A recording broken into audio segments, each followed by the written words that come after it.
I'm just prepping the skin. Tattoos, they can say so much without you saying anything at all. All right. And how long you said you've been working to do this? About the last 3 years. It's finally happening. At Joe Riley's shop, Speakeasy Tattoo, each human canvas tells a story. Gives me something to focus on that is meaningful. For Joe, his lifelong passion for body art catapulted him into international fame within the industry. I was on a TV show. I'm a second-generation tattoo artist. I did win. Here's a bit from the CMT reality competition via YouTube. I won $10,000 and the title of Tattoo Titan, and in doing so, it got me sponsorships. I was able to travel. My first international magazine. It's a gift that I'll forever be thankful for. But you know what they say, the higher you climb, the further you can fall. 911, what are you reporting? I have a guy in my parking lot who's been beat up and he's like knocked out cold. We can't get him awake. It was December 29th, 2019, just before 2 a.m. A couple callers now saying one subject punched another. We don't have a suspect description. Crime scene photos show the aftermath of a brutal beating in the Ichabod's parking lot. Cameras capturing witnesses taking off. The victim, Daniel Jarman, was rushed to the hospital, and for a few days there was hope. But on January 3rd, Daniel was taken off life support. They didn't have anything to arrest me. They should have done an investigation first. Were you there the night of this murder? I was not there. I was home with my family. That has been Joe's story all along. It was an ordinary, quiet night. They're all pink. It's a duck. Joe and his young family still smiling from The best Christmas we've had in years. Kissy. Mwah. these glowing faces, so blissfully unaware of what the new year would bring. It's one of those things that you can't fathom. Joe says he didn't even know about the assault, had never met the victim. So imagine his shock to see he had company in the following days. Next thing I know, my house is surrounded by police officers, and I asked them what was going on, and all they would tell me was that there was a bar fight. At Ichabod's, a bar Joe says he can only recall going to once, and not on December 29th. He says he told investigators that, but they weren't done with him yet. Not even close. He asked to see my hands and states that, why are these girls saying that they swear it was you? And they said 1,000,000,000% sure that it's you. And I'm like, what girls? Joe learned 2 eyewitnesses were IDing him as the man who so viciously beat Daniel. Despite mark-free hands, Joe Riley was arrested. I just leaned up against the door and I was like, God, if you can hear me, please stop this right now. I don't know what's happening to me.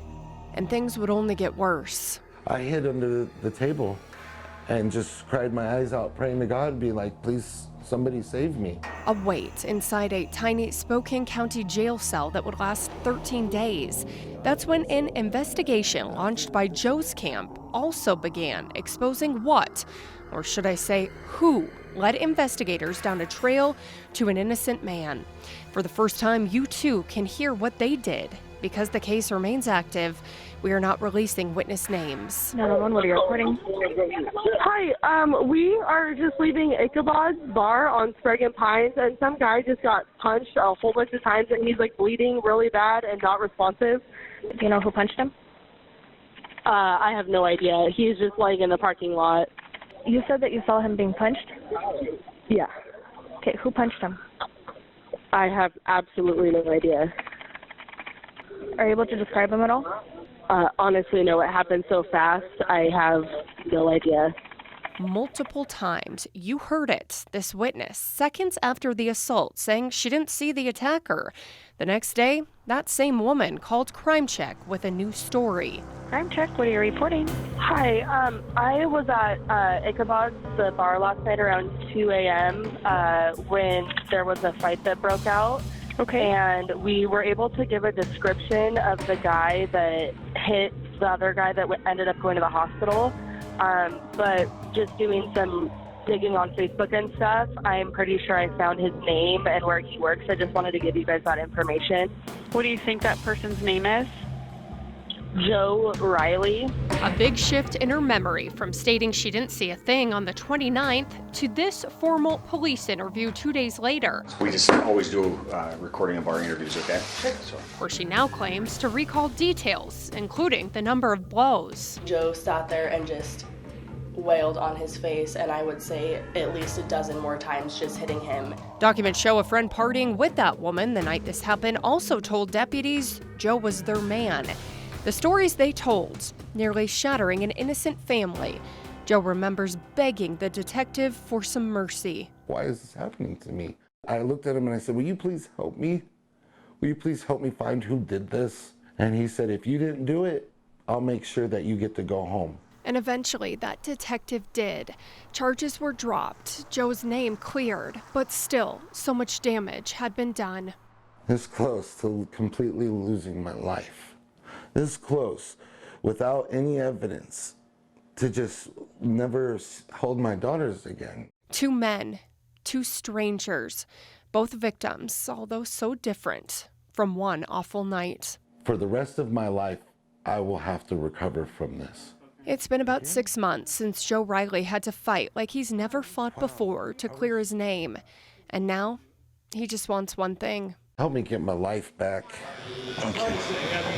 He's taking it one day at a time, finding an escape from the pain in these 4 walls, where he creates tattoos that are so powerful, so permanent, while hoping the same cannot be said for his reputation as an accused killer.